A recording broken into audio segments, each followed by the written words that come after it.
নামাজ পড়ে আর একদিকে বলে স্বামী স্ত্রীর সম্পর্ক। ওরে ভন্ডের বাচ্চা, বলতো কি বলতো না? এগুলা শোনার পরে গায়ে এমন পরিমাণ জ্বলতো। আর একটা ছিল হাসান মাহমুদ, এটা দেখলে আমার রাগ উঠতো। এত নষ্টা, এত মৃত্যু গেরা ছিল, এত খবিস, মানে কি বলবো এদেরকে। একদিকে লাশ পড়তেছে আর একদিকে বলতো রক্তের সম্পর্ক, স্বামী স্ত্রীর সম্পর্ক। যা, তোদের অবৈধ সম্পর্ক তোরা ওইনি থাক, এটার বাংলাদেশে রাখার দরকার নেই।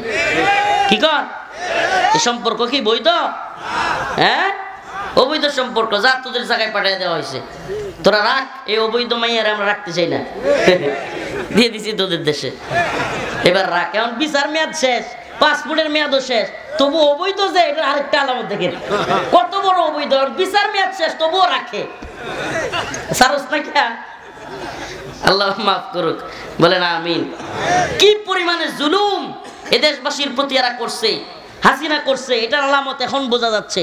ওমা, এখন যখন আমরুপালি, ইলিশ ট্রানজিট, তারপরে এই রেল লাইন, তারপরে বন্দর, তারপরে এই 4 দিন আদানির বিদ্যুৎ দিয়া 400 কোটি টাকা এখন যখন নেওয়া যাচ্ছে না, একটু ঝামেলা হইতেছে।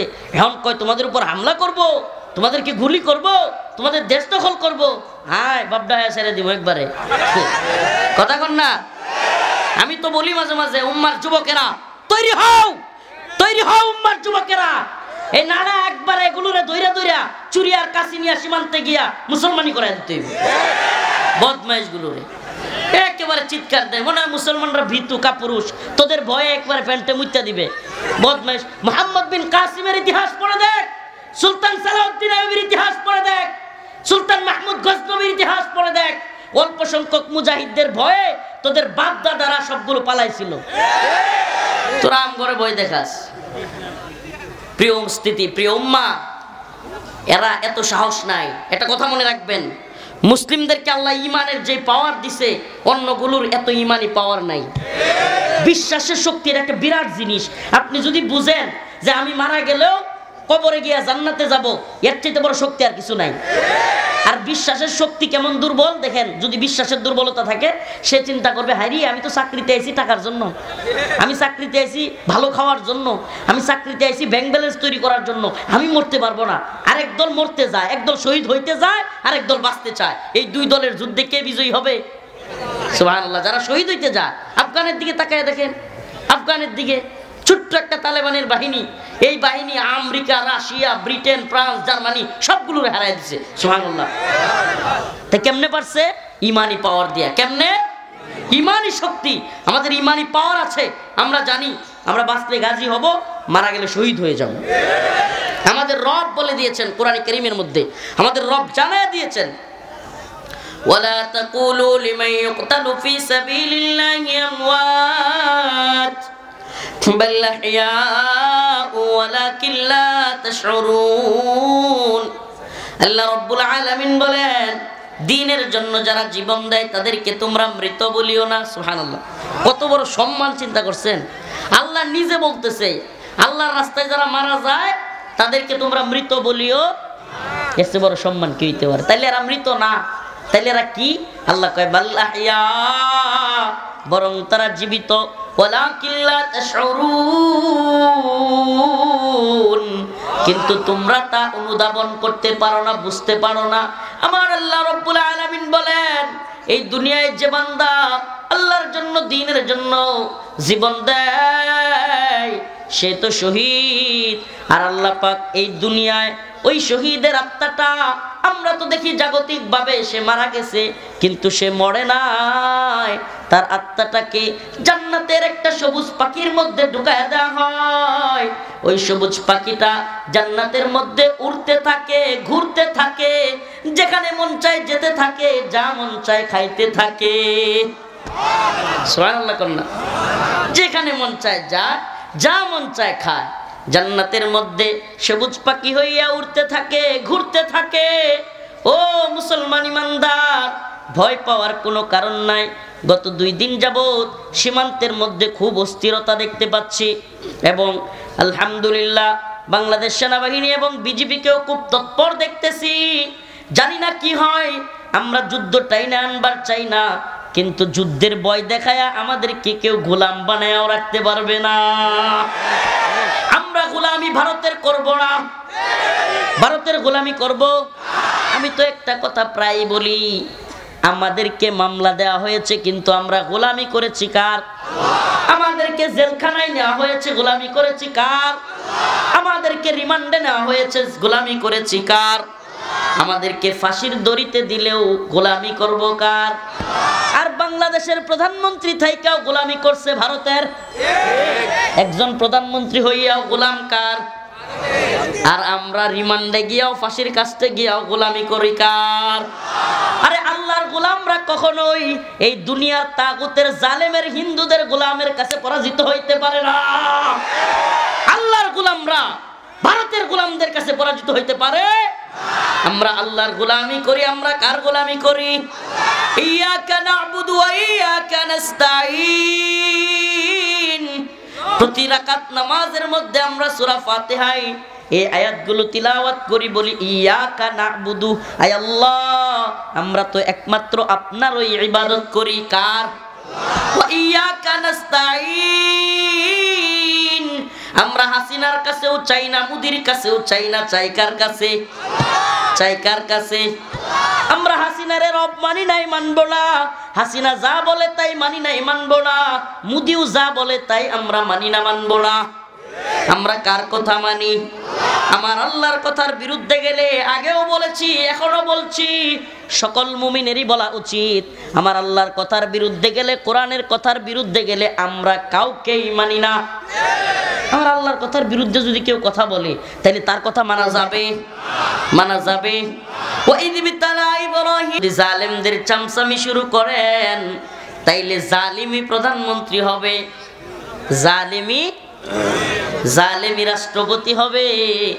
আর যদি চামচামি ছাইরা দিয়া নিজেও সঠিক পথে চলেন, নেতাদেরকেও জবাবদিহিতার আওতায় আনেন, একটা সুন্দর বাংলাদেশ আমরা উপহার দিতে পারবো। দুইটা কারণ: এক, কিছু পাওয়ার আশা; দুই, অনেকেই নেতাদের থেকে ভয় করে যে তার কথা না শুনলে আমারে মামলা দিয়ে দিবে, আমারে হামলা করবে, আমার ঠ্যাং ভেঙে দিবে। এই দুইটা কারণ ছাড়া এই জাগতিক নেতাদেরকে মানুষ খুব কমই মন থেকে সম্মান করে। মন থেকে সম্মান আদায় করতে হইলে দ্বীনের পথে চলতে হয়। এই দুনিয়ায় কয়জন বউয়ের কাছে সম্মানী? জানি তুমি কেমন লোকটা, বাদ দেও, বছরের সময় ঘুমাও, বিড়ি সিগারেট খায় করো, আয়ো রাতে 1:30টার সময় তোমার মুখে মদের গন্ধ বাইরো, আমি চিনি না তোমারে, না তোমারে কি সম্মান দিবে? সুবহানাল্লাহ। এই জন্য একটা মত পাওয়া যায়, যেই ব্যক্তি তার স্ত্রীর কাছে ভালো সে আল্লাহর কাছেও ভালো। সুবহানাল্লাহ। যেই মহিলা তার স্বামীর কাছে ভালো সে আল্লাহর কাছেও ভালো। কোন মহিলার চরিত্র কি এর স্বামীও ভালো রকম জানে, কথা কর না?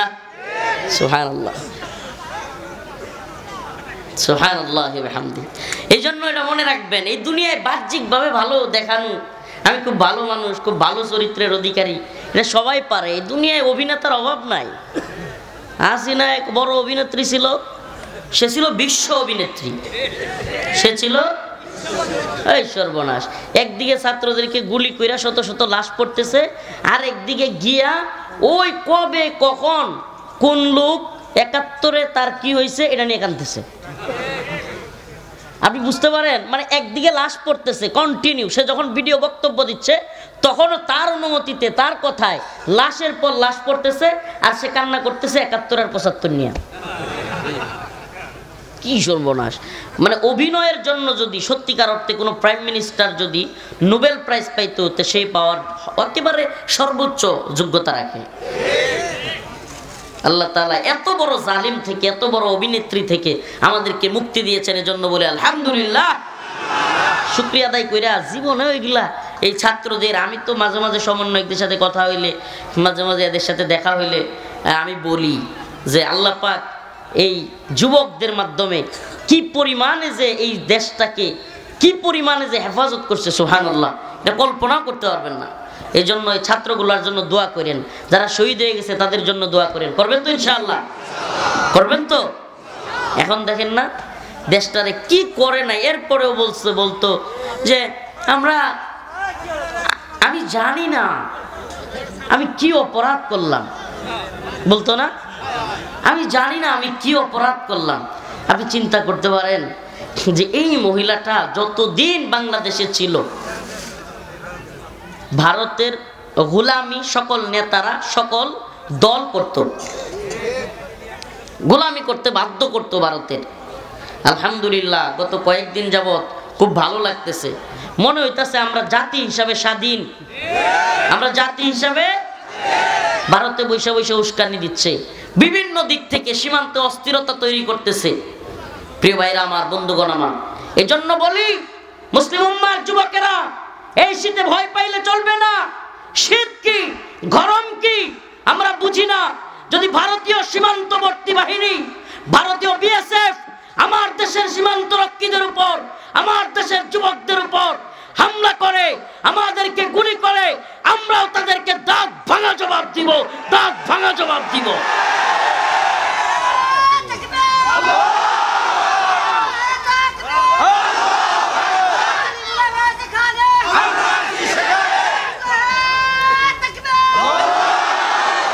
মনে রাখবেন, কথা হবে চোখে চোখ রেখে, কথা হবে তরবারির ভাষায়, সামসামির ভাষায় কথা বলার দিন শেষ। একদিকে মাইরা লাশ ফেলানিরে ঝুলায় রাখবে, একদিকে লাশ লইয়া নিজেরা গুলি করে মারবে, আবার লাশ ওদের দেশে নিয়ে যাবে। মা এদিকে কান্না করতেছে, আর ওইদিকে আব্দুস শয়তান, এটার নাম দিছি আমি আব্দুস শয়তান, এটার নাম ফরসা চামড়া, কেউ কালো চামড়া। আল্লাহ বলেন এগুলো তোমার আমার জন্য কোনো সম্মানের মাপকাঠি নয়। আমি আল্লাহর কাছে সম্মানিত হইতে হলে ইন্না আক্রামাকুম ইনদাল্লাহি আতকাকুম, যে আমি আল্লাহকে যত বেশি ভয় করবে, আমি আল্লাহর হুকুম যে যত বেশি পালন করবে, আমার কাছে সেই ব্যক্তি তত বেশি সম্মানিত। তাহলে আল্লাহর কাছে সম্মানিত হইতে হইলে টাকাওয়ালা হইতে হয়, বাড়িওয়ালা। বগুড়া শহরে বড় বড় বাড়ি থাকতে হয়, হ্যাঁ, বগুড়ার বড় নেতা হইতে হয়। বগুড়ার বড় নেতার মূল্য আল্লাহর কাছে তখন হবে যখন সেই নেতা আল্লাহকে ভয় করবে। এই হুজুরের মূল্য, এত মানুষ, এত সেলিব্রিটি, এত বড় বক্তা, এত এত মানুষ তার প্যান্ডেলে হয়, এগুলো ওই বক্তার সম্মানিত হওয়ার মাপকাঠি না। আল্লাহর কাছে সম্মানিত হইতে হইলে বক্তা আল্লাহরে কতটুকু ভয় করে, এটা হলো মূল জিনিস। বড় বক্তা, বড় মুফতি, বড় শাইখুল হাদিস, বড় পীর, বড় দলের নেতা, বড় লিডার, বড় ধনী, আল্লাহর কাছে কোনো সম্মানিত হওয়ার মাপকাঠি না। ইন্না আক্রামাকুম ইনদাল্লাহি আতকাকুম, আল্লাহ পাকের কাছে সম্মানিত তারা যেই ব্যক্তি আল্লাহকে ভয় করে। এই শীতের রাতে বড় বক্তা যদি ঘুমায়, ফজরের নামাজ কাজা করে, ওই বক্তার মূল্য আল্লাহর কাছে নাই। বড় মুফতি ফতোয়া দিতে পারে খুব, কিন্তু আল্লাহর কাছে তার মূল্য নাই যদি আল্লাহর হুকুম সে পালন না করে। ঠিক কি ঠিক না? একজন রিকশাওয়ালা, দিন মজুর, শ্রমিক, দিন আনে দিন খায়, বউটারে পর্দায় রাখে, নিজে নামাজ পড়ে, বউ নামাজ পড়ে, হালাল হারাম চিনে চলে। ওই রিকশাওয়ালা দিন মজুরের মর্যাদা ওই বক্তা, ওই মুফতির চাইতে বেশি। যে আল্লাহর কাছে তার হুকুম পালন করে, ওই দিন মজুরের মূল্য বড় বক্তা, বড় মুফতির চাইতেও আল্লাহর কাছে বেশি। সুবহানাল্লাহ, আল্লাহর কাছে মূল্য, এটাই দুনিয়ার সাথে মিলবে না। এই দুনিয়াদাররা দেখবেন, আপনি নামাজ পড়েন, আপনি ইমানদার, আপনি পাঁচ ওয়াক্ত মসজিদে যান, আপনার মূল্য নাই।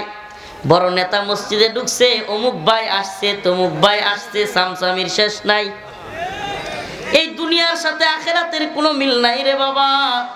এই দুনিয়ায় দুনিয়াদাররা সম্মানিত হয়, কিন্তু এই সম্মানটাও অন্তরের না। কথা মনে হয় বুঝাইতে পারি। এই সম্মান কিসের না? এই সামসামি, এই সম্মান, এটা অন্তর থেকে না। এই দুনিয়ার নেতারা, এই দুনিয়ায় নেতারা কখনো দুইটা বিষয় মনে রাখবেন, এই দুইটা বিষয়ের বাহিরে খুব কমই লোক আছে। এক তো এই দুনিয়ায় মানুষ নেতাদেরকে সম্মান দেখায়, নেতাদেরকে সম্মানিত করে, দেখায় খুব মোহাব্বত করে। এর একটা কারণ হলো কিছু পাওয়ার আশা। কিছু পাওয়ার আসেন না বাবা, এটা আমাদের সকলের জন্য শিক্ষা, সকলের জন্য শিক্ষা। আপনি বুঝতেছেন না, এই দুনিয়ায় চামচামির অভাব নাই। হাসিনার মতো মহিলা 16 বছর ক্ষমতায় থাকতে পারতো না, এত চামচা যদি না থাকতো। সব থেকে চামচা। আমি এক প্রোগ্রামে কিশোরগঞ্জে বলেছিলাম যে বড় বক্তা চামচা হাসিনা, বড় মুফতি শেখ হাসিনার চামচা, জাতীয় মসজিদের খতিব শেখ হাসিনার চামচা, প্রধান বিচারপতি হাসিনার চামচা, প্রধান সেনাবাহিনীর প্রধান হাসিনার চামচা, পুলিশের প্রধান হাসিনার চামচা, বিচারপতি হাসিনার চামচা, বড় মাদ্রাসার শাইখুল হাদিস হাসিনার চামচা। এত চামচা একসাথে হইলে এদের প্রধানমন্ত্রী হাসিনা হবে নাকি আবু বকর রাদিয়াল্লাহু হবে? কি কয় না কয়? এত লোক যদি চামচা হয়, এদের প্রধানমন্ত্রী কি হযরত ওমর হবে? হাসিনাই তো হবে। যদি সঠিক কথা বলতে ভয় পান, যদি জুলুমের বিরুদ্ধে জাইলুকা লিন্নাসি ইমামা ক্বালা ওয়া মিন যুররিয়াতি ক্বালা লা ইয়ানালু আহদিয যালিমিন। আল্লাহ রাব্বুল আলামিন বলেন, ইব্রাহিম আলাইহিস সালাম যখন পরীক্ষায় পাশ করলেন, আল্লাহ বলেন ওয়াইদ বিতালা ইব্রাহিম রাব্বুহু বিকালিমাতিন ফাতাম্মাহুন ক্বালা ইন্নী জাইলুকা লিন্নাসি ইমামা। আল্লাহ বলেন, ইব্রাহিম আমি তোমাকে তোমার জাতির নেতা বানাবো। হযরত ইব্রাহিম বললেন, ক্বালা ওয়া মিন যুররিয়াতি, আয় আল্লাহ আপনি কি আমার সম্প্রদায় থেকে, আমার জাতি থেকেও আরো কাউকে নেতা বানাবেন? আল্লাহ বলেন, ক্বালা লা ইয়ানালু আহদিয যালিমিন, আমি জালেমদের থেকে কোনো নেতা বানাই না। সুবহানাল্লাহ। আল্লাহ কি বলে? আমি জালেমদের থেকে কোনো নেতা। তার মানে কোন জালেম যদি জোর জবরদস্তি কইরা নেতৃত্বের আসনে বসে যায়, তাইলেই সে আমাদের নেতা হইতে পারে? নেতা হইতে পারে? কোন কাফের যদি, কোন মুশরিক যদি, কোন বেঈমান যদি আমাদের উপর চড়ি ঘুরায়, আমাদের উপর জুলুম করে, তাইলে কি সে আমাদের নেতা? আমরা কি তাকে মানতে বাধ্য? আল্লাহ বলেন, ক্বালা লা ইয়ানালু আহদিয যালিমিন, জালেম সম্প্রদায় মুমিনদের নেতা হইতে পারে না। আমাদের নেতা হবে মুসলমানদের, মুমিনদের নেতা হবে মুমিন।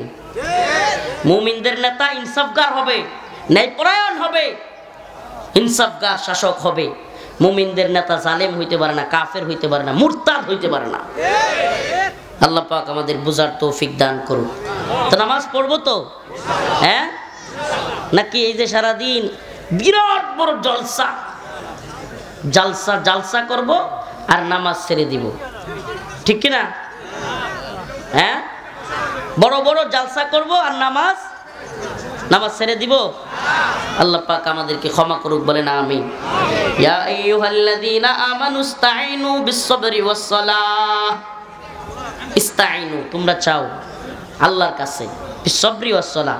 কিসের মাধ্যমে? নামাজ এবং সবরের মাধ্যমে। সুবহানাল্লাহ। রাসূলুল্লাহ সাল্লাল্লাহু আলাইহি ওয়াসাল্লাম যখন কোনো বিপদে পড়তেন, হাদিসে আসছে মুসিবতে পড়তেন, তিনি 2 রাকাত নামাজ পড়তেন। কি করতেন? 2 রাকাত নামাজ পড়ে আল্লাহর কাছে চাইতেন। সুবহানাল্লাহি ওয়া বিহামদিহি, আল্লাহ পাক দিয়ে দিতেন। আমি আমার কারগুজারি শোনাই। কারাগার থেকে বের হওয়ার দিন এমন অবস্থা হয়েছে, 60টা ক্লিয়ারেন্স লাগে, 60 গোয়েন্দা সংস্থার ক্লিয়ারেন্স। কি করব? মামলার জামিন হইছে, সব হইছে, কারাগারে কাগজও চলে গেছে, কিন্তু বের হইতে দিবে না। 7টা গোয়েন্দা সংস্থার ক্লিয়ারেন্স লাগবে। আমার মাথায় পেরেশান, হয়রান, আয় হায় কি জানি হয়। এমন অবস্থায় 2 রাকাত নামাজ পড়ে আল্লাহর কাছে হাত উঠাইলাম, আল্লাহ আমার অসুস্থ মা গেট অপেক্ষা করতেছে, গেটের সামনে আমার মামা, আমার চাচা, আমার ভাই, তারা অপেক্ষা করতেছে।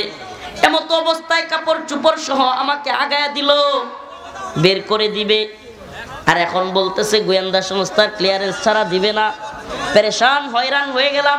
এই আমার ওয়াজ আলোচনায় শেষ হয়ে গেছে, আমি ভলান্টিয়ারগিরি দেখাইতেছি। এখন ভলান্টিয়ারগিরি দেখানোর দরকার আছে? যেমনে আছে থাকতে দেন না, হইছে তো। এমন সময় হাত তুললাম, আল্লাহ আপনি আমাকে মাফ করে দেন। আল্লাহ আমার মা বেচারি কান্না করতে করতে 32 মাস চলে গেছে, 32 মাস চলে গেছে। বেচারি কান্না করতে করতে চোখের নিচে ছানি ফেলে দিছে, চোখের উপরে চশমা ব্যবহার করে।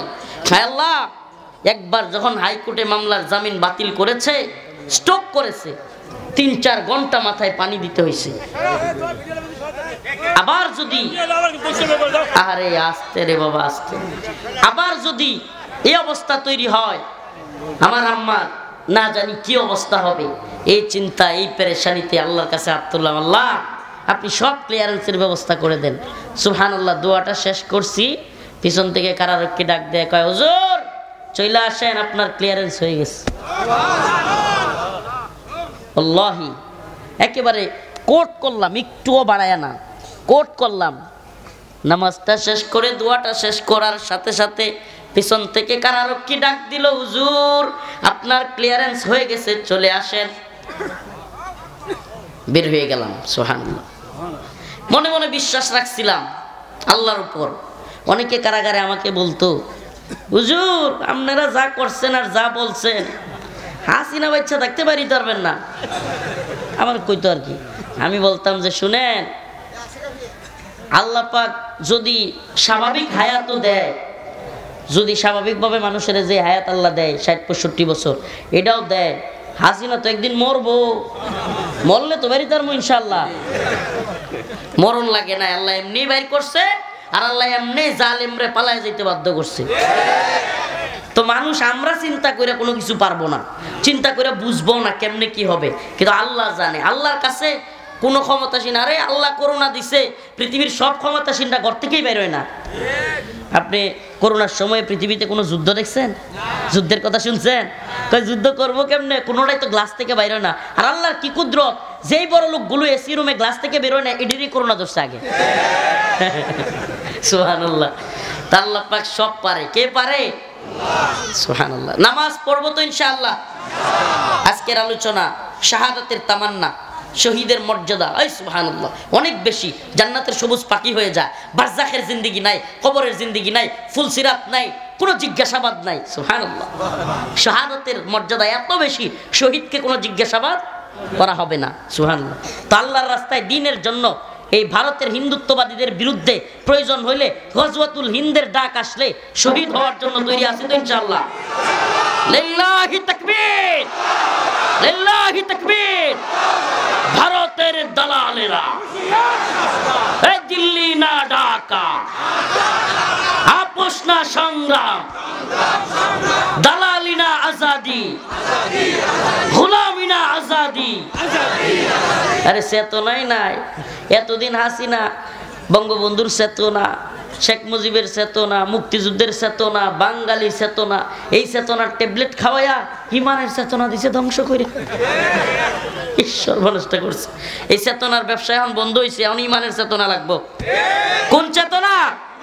কথা কয় না, কোন চেতনা?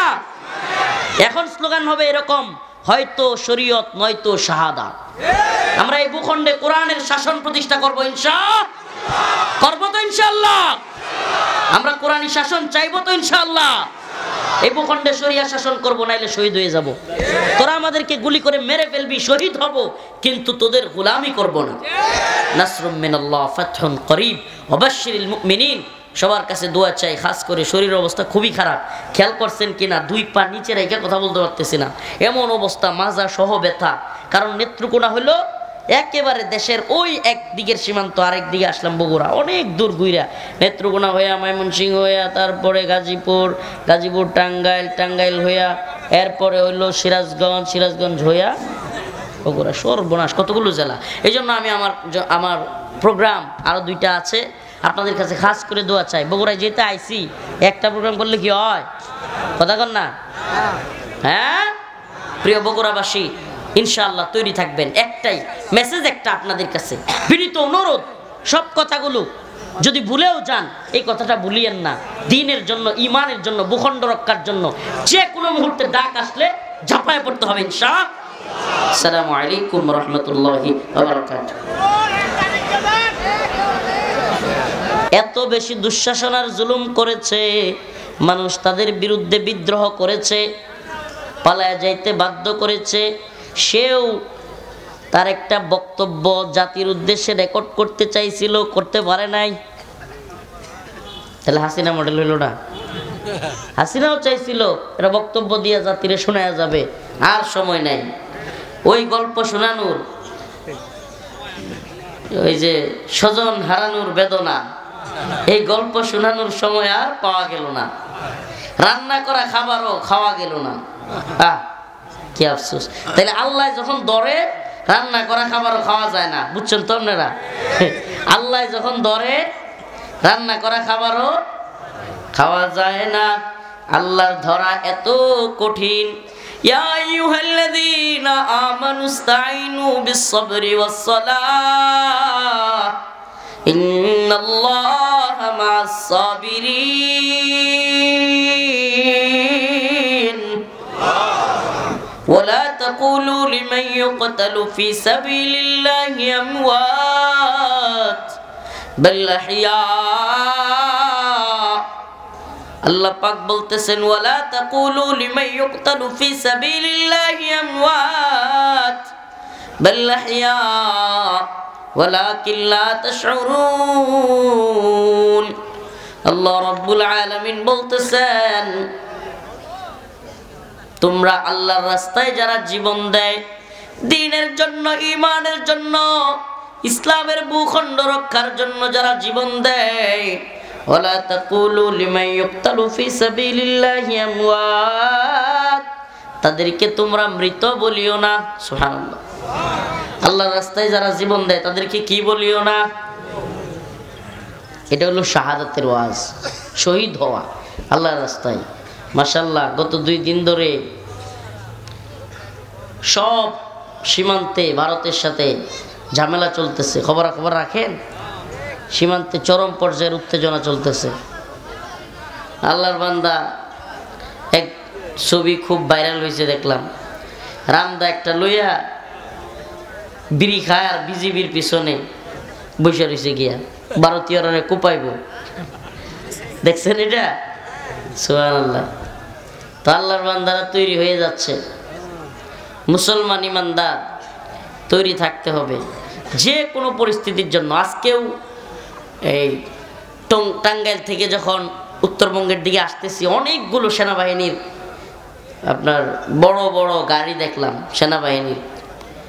তাদের সাথে একটু কথা বললাম যে আপনারাও দেশের জন্য যে কোনো প্রয়োজনে, দ্বীনের জন্য, ঈমানের জন্য, পরিস্থিতি মোকাবেলার জন্য তৈরি থাকতে হবে ইনশাআল্লাহ।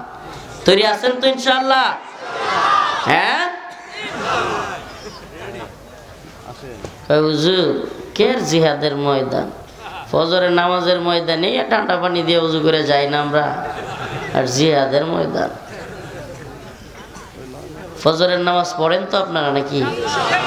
হাই হাই হুজুর, সুবহানাল্লাহ। এই শীতের মধ্যে ঠান্ডা পানি দিয়া যে ব্যক্তি নিয়মিত ফজরের নামাজ পড়বে সেই তো আল্লাহর ওলি। সুবহানাল্লাহ। সে কি? সে আল্লাহর ওলি বাস্তব। এই কনকনে শীতে ঠান্ডা পানি দিয়ে উজু করে ফজরের নামাজ পড়তে পারা ব্যক্তি, আর তুমি কি শক্তিশালী! এন করেঙ্গা তেন করেঙ্গা, বেটাগিরি, এমনি এমনি হাঁটো, 4-5 জনকে তুমি কুস্তিতে ফেলে দাও।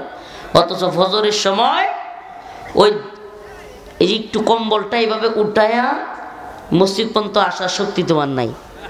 তোমার হাত দিয়ে এই কম্বলটা উঠাবা তুমি, এই শক্তি তোমার নাই। তোমার চাইতে দুর্বল পৃথিবীতে আর কেউ নেই। তোমার এই শক্তি কোনো কাজেই আসলো না। যেই শক্তি তোমাকে ফজরের সময় কম্বল তুলতে সাহস দেয় না, শক্তি যোগায় না, ওই শক্তি তোমার কোনো কাজে আসবে না। সুবহানাল্লাহ। এই জন্য আমি মাঝে মাঝে প্রোগ্রামে বলি যে মেয়ের বাবারা, মারা যদি প্রকৃতপক্ষে আপনার মেয়ের জন্য ভালো ছেলে খুঁজতে চান, ভালো পাত্র পেতে চান, কোটি টাকার বাড়িওয়ালা, গাড়িওয়ালা, চাকরি, বড় চাকরিজীবী না খুঁজে এই বর্তমানে শীতের রাতে ফজরের নামাজের প্রথম কাতারে খুঁজেন যে ছেলেটা, যে যুবকটা তার এত শীতের মধ্যেও তার রবের হুকুম, রবের হক আদায় করে, সেই ছেলেটা আপনার মেয়ের হক কখনোই নষ্ট করবে না। এটা বাস্তবতা। আর টাকা পয়সা চাকরি এই দুনিয়ার পিছনে ছুটে মেয়েকে দিবে, দিন শেষে দেখবেন এই 420 অন্য একটার লগে ফিল্ডিং মারে, আপনার মেয়েরে কষ্ট দেয়, দেখবেন এটা। এজন্য প্রিয় ভাই, বিবাহ শাদীর ক্ষেত্রেও দিন তালাশ করা এটা রাসূলের নির্দেশনা। দিন আগে দেখা, দিন কে তার রবের হুকুম পালন করে। ও ভাই, এই দুনিয়ায় যার মধ্যে আল্লাহর ভয়টা আছে, সুবহানাল্লাহ, আল্লাহর ভয় আছে, আমারে আল্লাহ দেখতেছে, আমি কিভাবে কম্বলের নিচে ঘুমায় থাকি, আমাকে আল্লাহর হুকুম পালন করতে হবে। যার মধ্যে আল্লাহর এই ভয় আছে, ইত্তাকুল্লাহ, সেই ব্যক্তি জীবনেও কারো হক নষ্ট করবে না। এই আল্লাহর ভয় থাকলে কারো উপরে জুলুম করবে? আল্লাহর ভয় থাকলে কোনো আলেমরে জেলে ধরে নিবে? আল্লাহর ভয় থাকলে কোনো আলেমরে ফাঁসি দিবে? আল্লাহর ভয় থাকলে অন্য ভাইকে কষ্ট দিবে? সুদ খাবে, ঘুষ খাবে, নারী নির্যাতন করবে? কথা বলেন। কারণ সে জানে তার আল্লাহর সাথে তার মুআমালাটা বাকি আছে, তার আল্লাহর সামনে তার দাঁড়াইতে হবে। আগামীকালকে কারো ফাঁসির রায় হইতে পারে, বিচারক তৈরি। আচ্ছা বলেন তো, ওই লোক বিচারকের সামনে যাইতে কেমন অবস্থা হবে তার শরীরের, তার মনের অবস্থা কেমন হবে? আগামীকালকে বিচারকের সামনে দাঁড়াইতে তার পরিস্থিতিটা কেমন হবে? খুব বিপর্যয়। এই দুনিয়ায় একজন বিচারপতি ফাঁসির রায় দিয়ে দিবে, এই জন্যই যদি এত ভয় পান, তাইলে যেই মালিক আপনাকে আমাকে জাহান্নামে দিয়ে দিতে পারেন, তাকে কতটা ভয় করা দরকার বলেন না? তাকে কত বেশি ভয় করা দরকার? ইয়া আইয়ুহাল্লাযীনা আমানুত্তাকুল্লাহ ওয়া কুলু কাওলান সাদীদা। আল্লাহ রাব্বুল আলামিন বলেন, হে ঈমানদাররা, আল্লাহকে ভয় করো। সুবহানাল্লাহ।